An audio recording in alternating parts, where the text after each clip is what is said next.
Welcome to the Punk CX podcast. My name is Adrian Swinscoe. I'm an advisor, author, and general explorer of the service and experience space. My guests tend to have just released some interesting research. They run a company that has some interesting tech in the service and experience space. They are part of an organization that is doing some cool stuff, or they run their own business doing interesting things for both their customers and or their employees. That's enough from me. Let's get into the interview.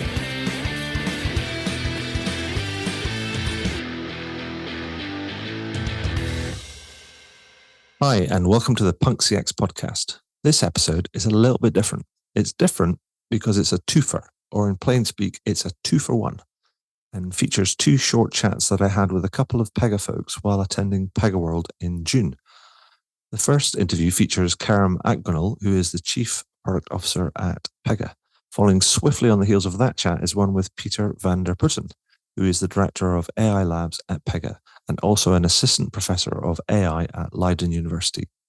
I'll be talking to them about Pega World, what they talked about on stage, and the things that are top of mind for them in this customer experience, engagement, and service space right now. So without further ado, let's get into the interviews and get started with my chat with Karim.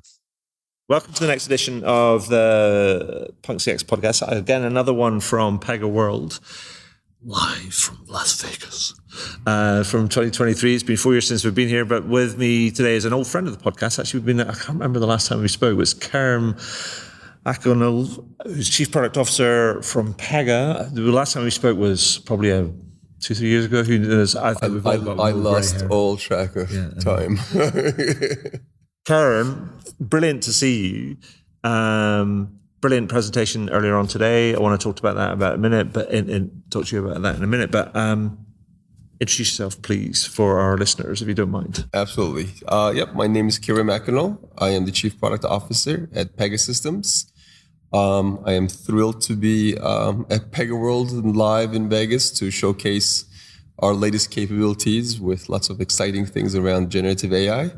Last November, I celebrated my 30th anniversary with Pega, and it's still as exciting as ever. Well, congratulations on that. I mean, and also that congratulations on the fact that Pega is 40 years old. That's right. This year. That's right. And has still got some of their old original customers, kind of still retained them. So that's kind of, that's retention.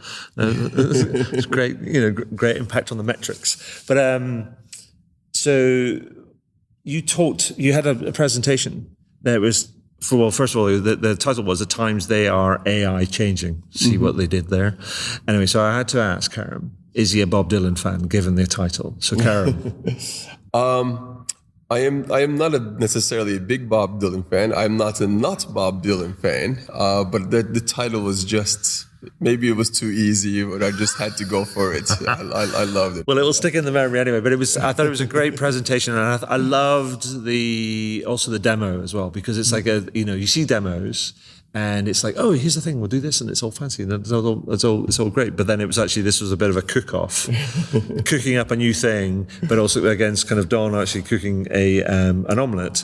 And so it was real versus a Western omelette. A Western omelette. That's right. Very, very important detail there. Okay, excuse me. But I thought it was interesting. But tell me more about, because it feels like Pega's talking about all sorts of different sort of things. So the autonomous enterprise, and that's the big overarching thing. But that feels like that's been usurped on day one by the whole generative AI sort of announcements and everything else. But I think it's obviously you've done a whole bunch of work over the last kind of 8 months or so since all this stuff has been announced. It's probably been something going on in the background because generative AI is not new. That's right.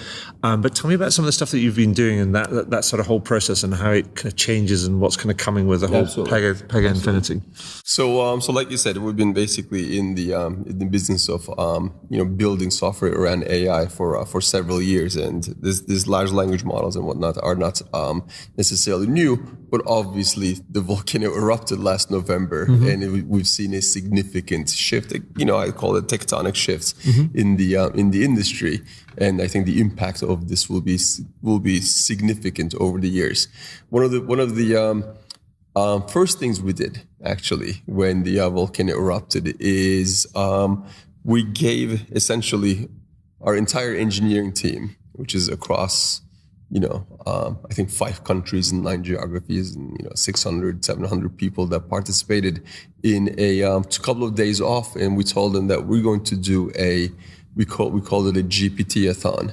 Okay. So we wanted to do a hackathon, and the main objective was, what Pega does, what value we bring to our customers, do something with GPT, with Gen AI, come up with an idea, just innovate, build, create, something like that. So like I said, I think we had 653 engineers, developers participate, and they came up with 128 projects. So as we were reviewing all these capabilities, we had to stop and realize that we need to make sure that the architecture is an architecture that is a solid architecture to allow for this essentially next sort of revolution. So we actually had to take 2 steps back and discuss how we're going to extend the core architecture of the platform to allow for what will be an unlimited set of use cases that we will inevitably see, and bring it into an approach where it is safe and secure, and has the right keys and the right encryptions and the right selections for the customers, and not have basically 128 different things go in 128 different directions. Well, that's another thing, because you kind of said that because you got this 120 odd kind of different sort of things, but you also kind of said that during the presentation, you're going, well, it's what we learned is it's not 100% correct or 100% accurate, but it's directionally kind of the right sort of way. Yeah. And given that it's a sort of a theme, given that you operate in, not in large part, but you kind of got very deep experience in highly regulated and compliance-driven kind of industries, and that's your bread and butter. Yes. So financial services, utilities, government, telecoms, healthcare, and all that sort of stuff. You can't just allow. No. And the reason why I basically highlighted that basically said, look, the stuff that you're getting from generative AI is not 100% accurate, because I wanted to highlight the concept that there's human in the loop. Right? One of the things that we show that's very easy to understand is you build an application. The application has 20 screens and 10 fields on every screen. You have 200 different constructs in a language, and you will translate it to another language. Right? So you're going to basically have 200 translations that need to be built in. The reason why I say it's not 100% is because, well, first of all the 200 things that are getting translated, about 190 of them are correct. Yeah, which is great. I mean, such a saving, such a opportunity. But also highlight the fact that there's human in the loop. Yeah, and that we're not basically bypassing the human, but we're making the human much, much more effective in getting the work done, and basically saying, hey, how does this 200 look? Now you can change the 510 that is not perfect and actually finish your job. Yeah. But that I think that human in the loop concept and having visibility into how AI makes decisions and what selections that it makes for humans is a critical aspect of it. I think that I've been talking to a lot of people about this, and one of the best distinctions somebody kind of shared with me about the way to think about this is that if you think about tool time versus task time, and the idea that you think about the example that you did about putting together a new kind of claims process, but in Turkish for an auto claim or whatever, you going task time in terms of kind of actually thinking about it. You're oh, that's quite quick, but it's the amount of time is that you traditionally have to kind of take from a tool perspective. It's a long time. The tool saves the human, basically keyboard time, which is great. But that's not what's revolutionary. No. The idea is that, well, you don't have to have 17 meetings in a whiteboarding session and a 200-page document and everything else to actually get to a starting point. Yeah. You have a starting point. Yeah. Let's make it better. Yes. Right? And we all know in software, it's easier to get something that is working better than it is to build something that is actually truly useful and robust. Right. So we try to basically, make the citizen developers much more, not only efficient, but much more effective. Yes. And that's the part that I'm trying to distinguish. I think efficiency comes in when you just automate the tasks, automating the keying. But effectiveness is, Kara didn't know Turkish, but she just translated it after Turkish and it's 95% correct. Well, I think sometimes one of the thing about, as you say, effectiveness is often about getting started. Yes. So you talk about innovation and talk about new ideas and new product development and all that, MPD and all that type of stuff. And you're going, sometimes people spend a lot of time just going, Where do we start? And, why don't you call the subject matter expert? Right. And get them in a meeting. Or you go like, why don't we just kind of like start something? And you just kind of want, okay, give us a bunch of ideas that we can start. We can kick around and get the sort of the juices kind of going. And I think you're right. It does democratize a lot of that. But it also made me think about when you were talking about that claims process, and given that we also go back to that whole compliance and regulation sort of bit. And I wondered, and correct me if I'm wrong here, is like, when you have different regulatory and compliance frameworks across different countries, and many of the clients that you work with work across different territories, and they'll have different things that they do. Is that where the kind of the layer cake and the process fabric kind of come into place, where you end up having kind of changing kind of like frameworks or rules, compliance requirements that come in? Especially that's where the layer cake comes in, right? To give us the opportunity to manage the differentiation of the compliance and the regulatory aspects by either geographies or by industry or even by the business units. Okay, and it's a core component of it. And we think that those types of concepts and those considerations, just like the Gen AI stuff, has to be built into the architecture, and you can't basically just make those last minute decisions on the implementation layer. No, absolutely. So the last thing that you could talk about, the other kind of big announcement was the kind of the Pega process kind of mining, which was like the big huzzah sort of thing. Tell me about that, because that feels a bit like Inspector Clouseau. It's a little bit. It is for a complex organization. It's like it is. So look, all these sophisticated organizations have an enterprise architecture that is very, very complicated. They have lots of things running from every different generation. I mean, they have things from the 80s and 90s that are running, and when they're trying to complete an objective for a customer, when they try to onboard a new customer, when they try to basically process a request for the customer, that work is rarely ever done in a single system. I mean, some people have dozens of master databases, and it has to travel through multiple applications, multiple systems, multiple databases. And it's difficult to really know what truly happens, because everybody knows an individual bit. Everybody lives in their different silos. And it's hard to go and follow it around, because you're literally following a what set of ones and zeros, whereas before it would be you following a piece of paper around. So most people will tell you what they think their process is, and 100% of the time they know that they're wrong. Okay. Right. But it's it's sort of close enough. But when you actually get to the details of it, I mean, look, like let's say you're going for a loan, it takes 21 days to process. Well, that's not 21 days of processing time. It's just waiting here, waiting there, waiting for somebody to fax something, email something, get a document. It's just waiting for essentially 20 days and 55 minutes. It's just waiting somewhere. So the idea of the process mining is to be able to give a graphical visual, first and foremost, to understand what systems actually participate end to end in that process, do the correlation of all this data from all these different disparate systems, bring them together and collect metrics about it, and be able to give the opportunity for people to analyze what truly happens in the organization. Where is the money spent? Where is the time spent? Where is the bottlenecks? What are the exception paths? And it's very interesting. You see that, oh, look, it's only 3% of the cases are going through an exception path. Okay. Oh, that 3% is actually 30% of our cost. Right.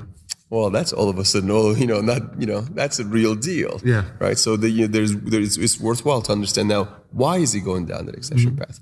What are the conditions that result in going down that exception path? And so how does it actually kind of like work? I mean, does it require that everything's digitized or everything's kind of plugged in and you have access to everything? It basically, it's very difficult. It's because you're talking about lots of different systems that basically have different constructs, different data structures, different names of, unnamed things. What it does is it basically sniffs out log files. Okay. And it looks basically like all sorts of processing data across all the different applications. And that's where AI comes in, right? A human cannot correlate all this data. Like you and I cannot look at, log files and transaction logs and systems and correlate, that field here is that field there. And these are actually part of the same process. Right. And that's where AI comes in to actually bring this together. You and I can basically follow a graphical thing. And it says, well, it's doing this in this system, it's doing that in that other system, it's spending this much time waiting on that system. then you can zoom in on that and decide how you're going to optimize the organization. Yeah, no, it sort of feels like it feels like a really interesting sort of like interesting thing. It's something that I've talked to different people about for the last couple of years around the idea that. And oftentimes when people talk about better service or better experience, they're talking about things that happen on the front end. And it's like the icing on the cake. It doesn't tell you how good the cake is. The cake can be really heavy and stodgy sort of thing. And there's a thing that people talked about, that got mentioned to me and I sort of adopted it. So we talk about the messy middle of service and experience and how sometimes things can get lost. Like how long it takes to file a complaint or to do this or to do that. Or to get paid for your claim. Yeah. I mean, people basically, they have claims for their insurance, for their health care. They need to basically collect the payment so they can go on with their lives. And to basically, if you can change that experience from 20 days to 20 minutes, right? It's good for business. It's good for customer experience, and you have a much more of a modern environment. It's a win-win. But I think also the other thing about it, we talked about where you can talk about these 3% of exceptions, maybe actually could translate to about 30% of your costs. But particularly in the environment that we're in kind of right now, people are like going, "Oh, okay, there's the ROI, there's a business case." What's the name of the game? Operational efficiency. There you go, which is code for more work done for less money. Yeah, absolutely. Brilliant. And that's really interesting because I love the idea. It's like this little kind of widget kind of way around with a kind of like with a magnifying glass following things around, sort of like a sniffer dog. So thank you for that because I think that's really kind of interesting and it does play into some of those sort of things that it's not just about the kind of the outside, but actually it's about kind of the following things all the way through to the organization.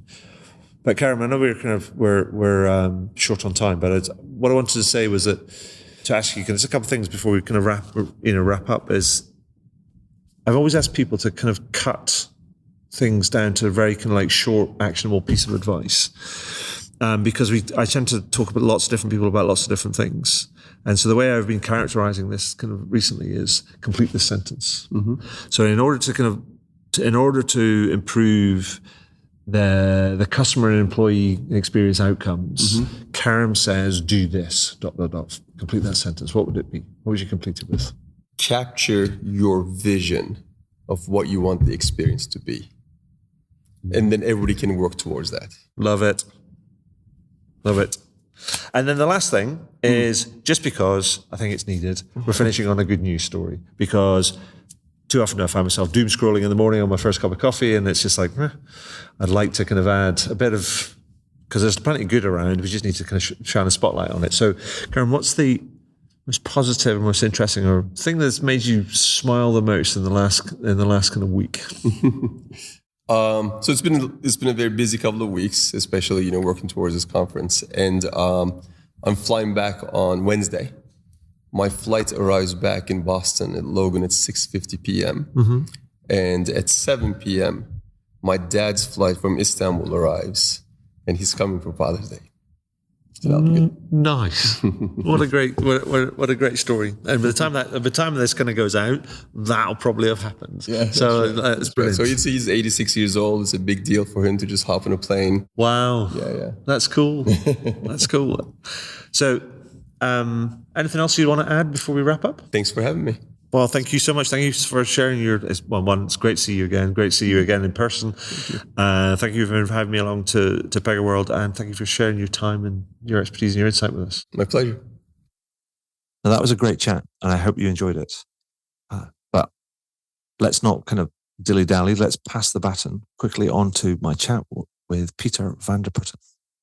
Welcome to the Punk CX podcast. This is another episode that I'm recording at Pega World 2023, live from Vegas, ladies and gentlemen. And with me today, I have Peter van der Putten. Peter, welcome to the podcast. I wonder if you can help me, because you're director of the AI lab at Pega, but also a professor at a university. So you're straddling this kind of academia and corporate and commercial life. So maybe you can introduce yourself. Tell us a little bit about yourself. Yeah, no, thank you. And thanks for having me. So at Pega, I'm as director of the AI lab. I look at basically how our clients can drive more value through the use of AI for specific use cases.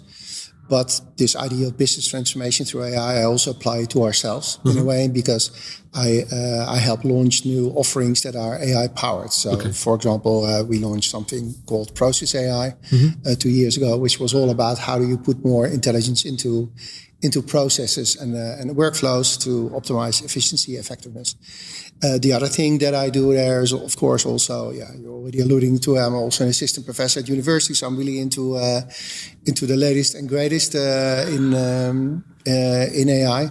So I really look at what's happening outside of Pega in AI research, AI applications, and what should we kind of bring into Pega and how. So a good example is, we're really betting big on generative AI. And that's something, of course, that I helped drive, or that I kind of introduced Pega to the wonderful world of generative AI. I mean, so I know that you... they are getting their money's worth out of you over these next kind of couple of days, because they have you doing, 3 different kind of workshops on 3 different sort of topics. There's no repeats here, ladies and gentlemen. This is like Peter's kind of like 2 on one day and 1 on the other day, and so on 3 different topics. So I wonder if you can tell me about, because it's like you are I've been told, reliably kind of informed, you are the AI guy. So tell me kind of what you've been talking about, and some of the kind of the things that we need to be kind of paying attention to with the kind of some of the stuff you're covering in the the conference. No, I love it what you're saying here, because one of the questions I got asked for like 10 years ago is like, how do we clone you, right? So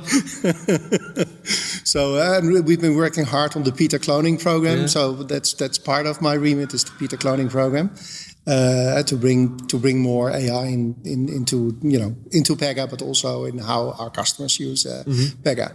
Today, I had a first breakout around how AI unlocks the autonomous enterprise, and the autonomous enterprise is more like a North Star vision of where businesses are going, how businesses are developing into self-optimizing businesses. Tomorrow, I'll dive deeper into generative AI and all the plans.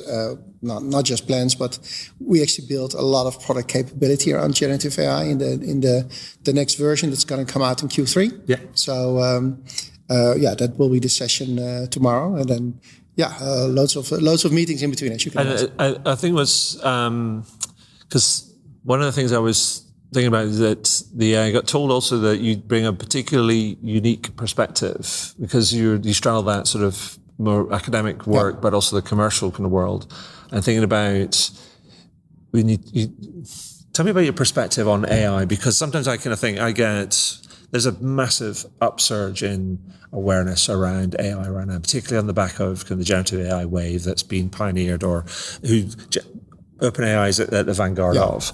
But at some point, I get to the point where, it's brilliant, and that technology and the latency and everything else is all reduced to be able to make all this capability can come to life, and the interface the work they've done on the interface is brilliant, and everything else. But it's almost a bit like, and then the way they've exploded into the mainstream, and everybody's talking about it right now, is crazy. But then sometimes I get in my slightly contrarian way, go like AI shmai, kind of like just is it going to change the world, or are you like going maybe?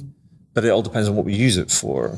Exactly. Maybe you can share with me your perspectives. Yeah, no, absolutely. Yeah. So, I kind of empathize with you, because we've both been around for a while, and the typical response maybe in the hardcore AI community was with all the generative AI coming out, like rolling their eyes a little bit, like have we not been doing AI for ages already? Yeah. I do like to use older examples. So in my breakout around the autonomous enterprise, at some point I pulled up a slide with Norbert Wiener on there, the grandfather of cybernetics. Yeah. And I think that gets closer to what we're towards like visions of what you could use AI for.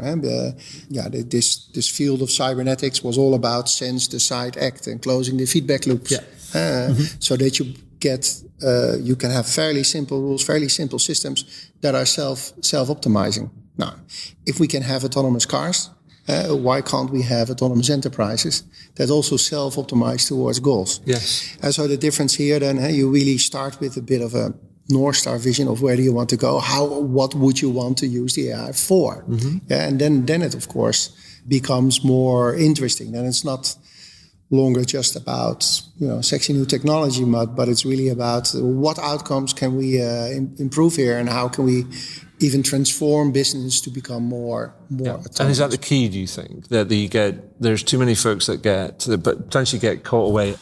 So I kind of said to somebody the other day, and sometimes I have these moments of clarity, which I then have to quickly write them down before I forget them. And I said to somebody, you should embrace the possibility or embrace the excitement, but don't get carried away by the hype, as it were. But it seems to me that you're kind of like saying that maybe there is a lot of people, I think, getting carried away with the hype, but actually, I think the point you're making about the North Star, be very clear about what it is you want to kind of. What are you marching towards, right? That seems to be the kind of key bit that you got to get right. Exactly, and that's also why we put this vision out there for the autonomous enterprise, the self-driving enterprise, because then you know what you're marching towards. I think to elaborate a little bit on that, a lot of companies are, good or bad, are doing a job at automation, right? Mm-hmm. But at some point you reach all the benefits you can get through automation. You have to start working smarter. Mm-hmm. So put more intelligence into your interactions, into your processes. But then the question is, what's after that, right? Mm-hmm. So paint me a picture of what that might mean, or what that could look like, this autonomous enterprise, because then you get sort of we'll start to fill out the kind of the blanks, as it were. Well, if I can reuse that metaphor of the autonomous car, just to debunk one myth immediately, is that when people hear autonomous, they think, oh, not in charge. But it's quite the opposite. Mm-hmm. So in an autonomous car, you set the destination where you want to go. You tell the car you want to go there fast, or eco-friendly way, or a touristy route. So you're in full control of the high-level strategic objectives. Yeah. But the car optimizes every millisecond towards those objectives. Right. It's based sensing, on road conditions and weather conditions. Sensing, and deciding, and acting, and then suddenly there's a pedestrian jumping in front of you. So you need to react quickly to those unexpected things that happen. But that's the idea. You're still in charge, but you set more at a higher level. You set the goals, what you want to achieve, and the system is optimizing towards those goals within the constraints and of the real world. If you translate it to an autonomous business, then also you want to set certain. That could be in certain parts of the business. Let's say claims in insurance. Mm-hmm. That can also be overarching the full business. But you set certain goals that need to be balanced. And the systems and the processes need to, even if they're human-driven, they need to optimize towards those goals. So in a claims process, you would say, on one side, I want to make sure that if there's an accident or some situation where our customers are covered, they get their money as quickly as possible. Yeah, and we give them maybe tips on what's the best body shop to get your car repaired or whatever. Mm-hmm. But on the flip side, we also want to make sure that we can deal with all those requests with a fixed set of agents that we have to deal with incoming claims. Plus, we also want to minimize the amount of money that we pay out that we should not be paying out. Mm-hmm. Yeah? Everyone should get what they're entitled to, but not more. Yeah. So think about fraud and claims leakage, but also damages that can be recovered on a third party. Yeah. So these are all these goals. And if you do it right, if you don't just automate, but you have smart decisions in those processes that continuously decide on what to do next, they can balance these things, right? So if it gets really busy, maybe you're a bit more lenient in also kind of approving the claims that are in the gray area, mm-hmm. right? If it's less busy, you can maybe put a little bit more kind of effort into investigating those claims that are looking a little bit fishy, right? So, and the system should also learn, when we investigate those claims and there's nothing wrong, next time similar claims like that should not be escalated to some investigations team. So the system is constantly optimizing towards those goals, and all little micro decisions that are being taken, sometimes completely automatically approved for a claim, for example. Sometimes it's advice to humans, to employees, or even to customers. And but it's constantly self-optimizing, constantly learning to become better in a way. Yeah.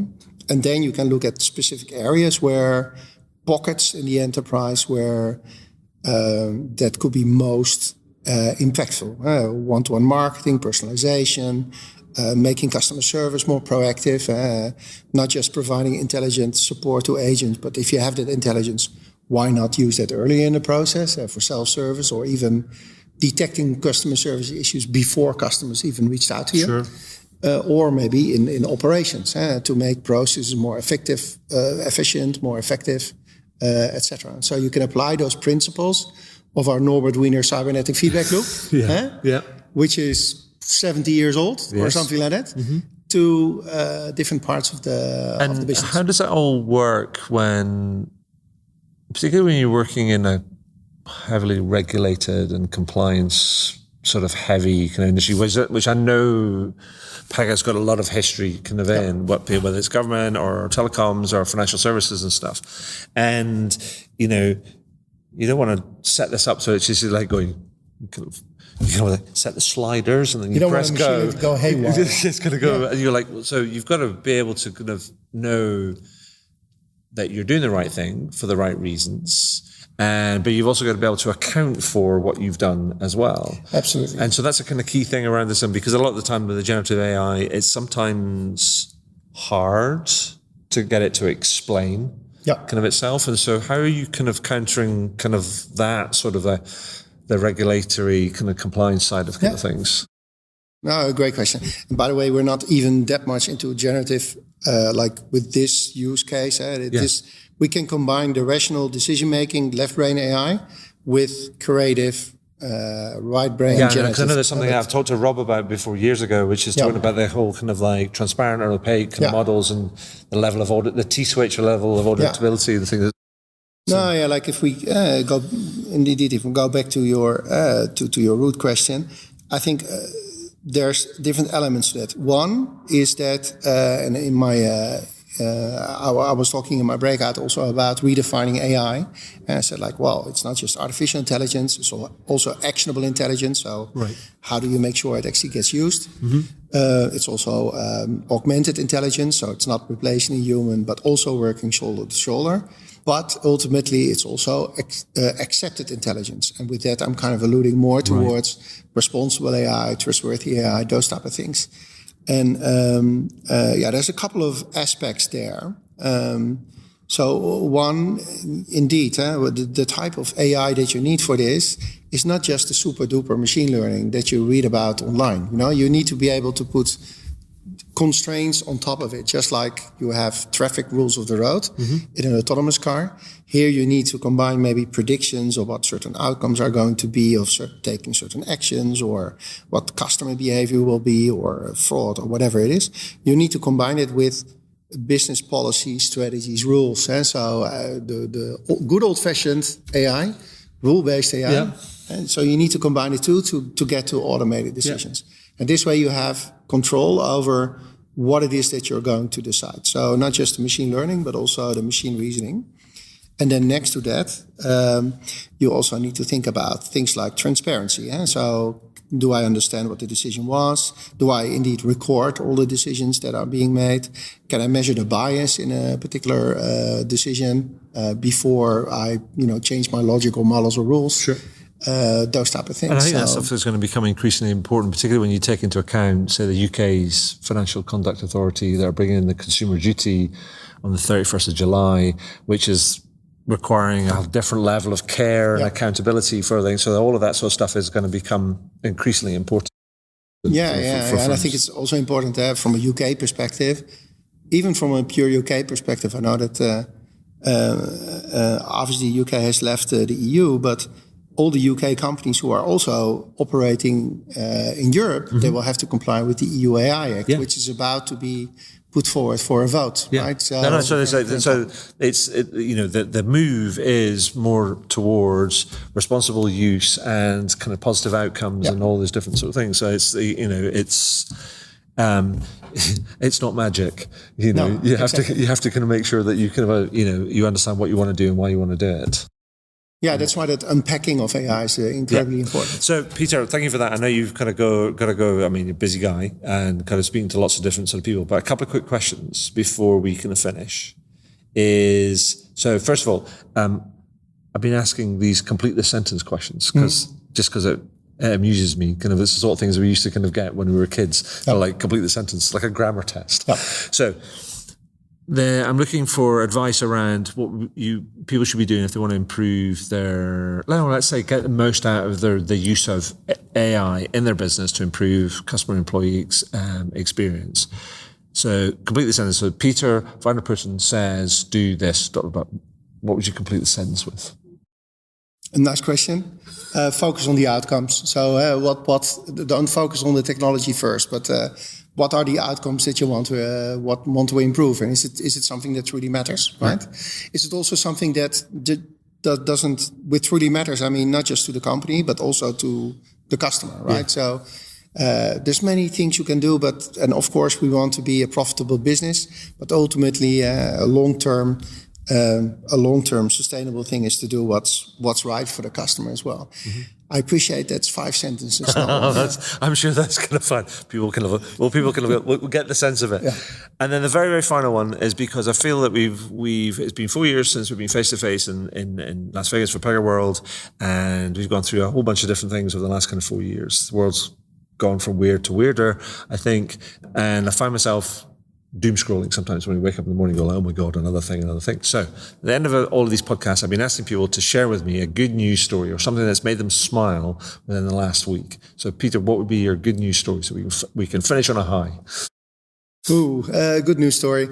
Last week you were saying... Or the last couple of weeks. Yeah, the last couple of weeks.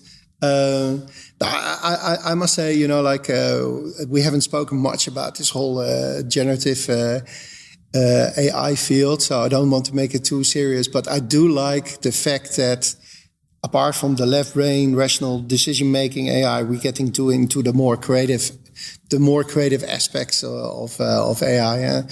This morning, Alan or Kareem in his keynote was showing this picture of imagine what was it again the Michelangelo fresco would look like. God made Adam sort of. Exactly, yeah. And then you saw the typical kind of hallucination of way too many fingers and arms on the fresco. Yeah. So that made me smile, and I think there's actually a lot of. That's what I do like about generative AI. It really opens up the creative part of AI, right? Yeah. So the fun, the other part was already fun for me, but the generative AI brings a lot of creativity into AI. That's fantastic. What I like. Yeah. Peter, thank you so much for sharing your time and your expertise and your insight with us today. That's been awesome. Yeah, thanks for having me. Bye. Wow, what a great interview. I hope you enjoyed it. I know I did. Find out more about me and the work that I do at adrianswinscoe.com. Do leave a review on your favorite podcast platform. And if you have any comments, feedback, or questions about the podcast, then feel free to send me a message to podcast@adrianswinscoe.com. And do tune in again. Thanks very much.